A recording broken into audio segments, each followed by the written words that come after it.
Hello મિત્રો, સ્વાગત છે આજના નવા બ્લોગ વિડીયોમાં। તો જય માતાજી। તો દિવસની શરૂઆત થઈ ગઈ છે ને હાલ શિયાળો છે, એમાં તે તડકો છે એટલે જોરદાર મજા આવતી હોય છે। તાપનું પૂરણ હાલ ખેતરમાં છે, ખેતરમાં એટલે આપણું ઘર ખેતરમાં જ છે। તો જોઈ શકો છો આ છે આપણું ઘર, અને આપણે અહીંયા બ્લોગ બનાવવા શરૂ કરી નાખ્યો છે।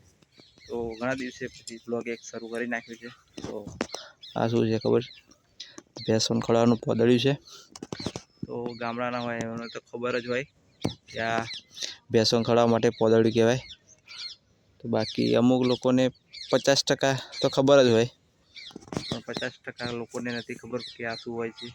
કોઈ સમજતા હશે કે કોઈ ખેતી છે, પણ આ ખેતી નથી, ઘાસ છે। તો જોઈ શકો છો આ પોદળી તરીકે લસકો પણ કહેવામાં આવે છે, અને પોદળી છે। અને આ રઈ છે, અમુક આ જે છોડવા દેખાય છે એ રઈના છોડવા છે। તો આ પણ તમે જોઈ શકો। તો આ તો રિક્ષાના પૈડા થોભી ગયા છે, કારણ કે એક વ્હીલમાં ટાયર ફેલ થઈ ગયું છે। તો આપણે ખોલી નાખ્યું છે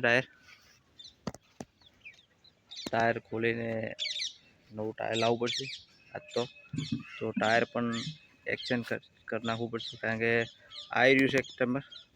તો જોઈ શકો છો આ ટાયર ને બીજું પહેરેલું હતું તે બેહાડ્યું છે, ને આ બાજુ પણ રિક્ષા પડી છે, અને અહીંયા રોડ છે, આ મંદિર છે બે। તો મિત્રો વાત કરીએ આમાંથી એક ખર્ચો બીજો પૂરો થયો, ત્રીજો ખર્ચો આવ્યો, અને હવે ટાયરનો ખર્ચો આવી ગયો છે। તો એ પણ કરવો પડશે। તો ત્યાં 10,000 રૂપિયા રિક્ષામાં ખર્ચો ફ્લોર નખાયો, હવે હજુ મહિનો થયો, અને બીજો ખર્ચો ટાયરનો હવે આવી ગયા, કારણ કે ટાયર તો હતા જ, પણ એક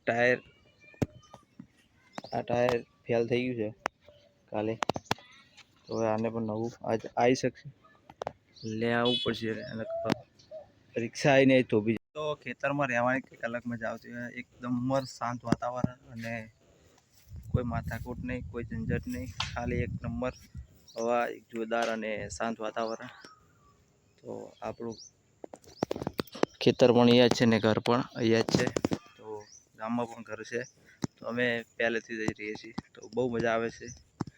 અને એવું લાગતું નથી કે ખેતર છે, કારણ કે આ જે મંદિર દેખાય ને એ જ રોડ છે, આ રોડ દેખાય છે, એટલે અહીંયા સાધન આવર જવર રોડ ઉપર જ છે કહેવાનો મતલબ।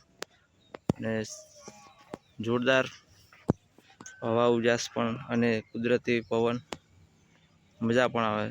શિયાળો હોય કે ઉનાળો હોય ગમે તે રહેવાની કંઈક ખેતરમાં મજા આવે, સાધન પણ જઈ રહ્યા છે। તો મિત્રો આજનો બ્લોગ પૂરો કરીએ છીએ અહીંથી।